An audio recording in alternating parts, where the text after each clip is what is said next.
बिस्मिल्लाहिर्रहमानिर्रहीम। खातिन हज़रात, मैं हूं अख्तर अब्बास और आप सबको मेरा सलाम पहुंचे। एक ज़माने में हमारे स्कूलों में अरबी और फ़ारसी भी पढ़ाई जाती थी, और जो अरबी का दामन है दानाई के लिहाज से इतना वसी है, इतना शानदार है। इसी तौर पे 6-7 हज़ार साल का असासा है फ़ारसी के दामन में।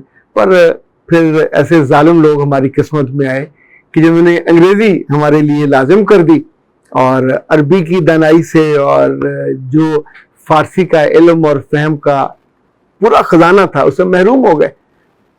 शेख सादी से, मौलाना रूम से, अच्छा इसी तौर पे जो सैकड़ों साल की नहीं है, हज़ारों साल की, यानी 1500 साल तो वो है जो इस्लाम के बाद का है। जो अरबी अदब में डॉक्टर खुर्शीद हसन रिजवी साहब ने जो पुराना अरबी लिटरेचर है उसमें छाना, इसकी किताब लिखी।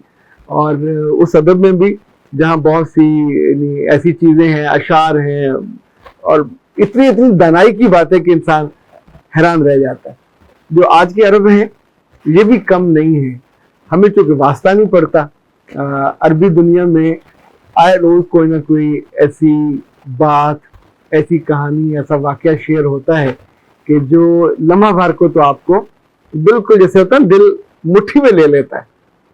पिछले दिनों कुवैत में ये हुआ कि एक बूढ़ा आदमी किसी कोर्ट में गया, काजी की कोर्ट से वहाँ, और जाके उसने अपने बेटे पे, सगे बेटे पे मुकदमा किया कि मेरा बेटा मुझे माहाना जेब खर्च नहीं देता। तो काजी साहब ने पूछा क्या वाकई नहीं देता, आपको ज़रूरत है?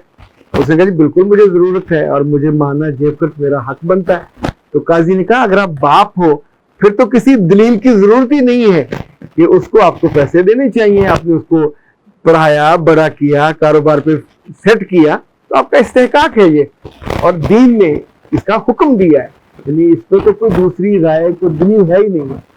बेटे को बुलाया गया, बेटे से कैसा पूछा ये शख्स इसको जानते हो? उसने कहा जी बिल्कुल जानते। कौन है? उन्होंने कहा जी मेरे वालिद हैं।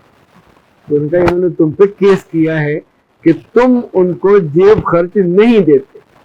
तो बेटे ने कहा हैरत वाली बात है, ये तो इतने अमीर कबीर हैं, इनके पास हर तरह का असासा मौजूद है, इन्हें मेरे पैसों की क्या जरूरत है? तो ये बात सुनने के बाद काजी साहब थोड़ा जैसे आप होते हैं चौंकते, उन्होंने बुजुर्ग की तरफ देखा। तो बुजुर्ग ने कहा काजी साहब मोहतरम, आप कोई एक मिनिमम अमाउंट रख दें, 1 दिनार रख दीजिए, 1 दिरहम रख दीजिए, महीने में, हर महीने में 1 दिन ये अपने हाथ से बिला वास्ता मुझको दिया करें। उसका फैसला कर दीजिए कि हर माह 1 बार बिला दिया।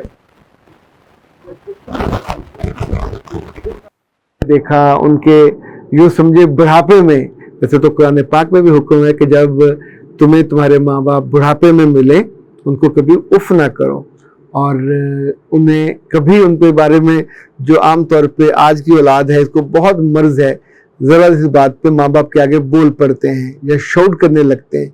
बाज़ नाखल्फ औलाद तो ऐसी है कि खुद बड़ी अफसर बन जाए या बड़ा ताकतवर हो जाए तो हाथ उठाने लग जाते हैं। अल्लाह उनके हाथों में कीड़े डालेगा या क्या उन्हें सजा देगा, मैं तो सुन के और सोच के लरज़ जाता हूँ। इनफैक्ट ये जो रिश्ते हैं ये मोहब्बत के रिश्ते हैं, अताअत के रिश्ते हैं, ये जुड़े रहने के रिश्ते हैं।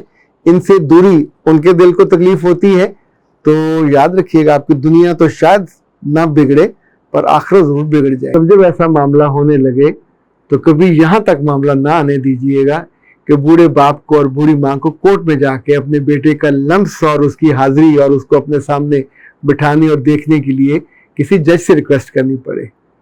मेरा रब आपको अपने माँ बाप का और अपने रिश्तों के साथ जुड़े रहने का और उनकी दुआएं लेते रहने का खुगर बनाए। इजाज़त दीजिए। अस्सलाम।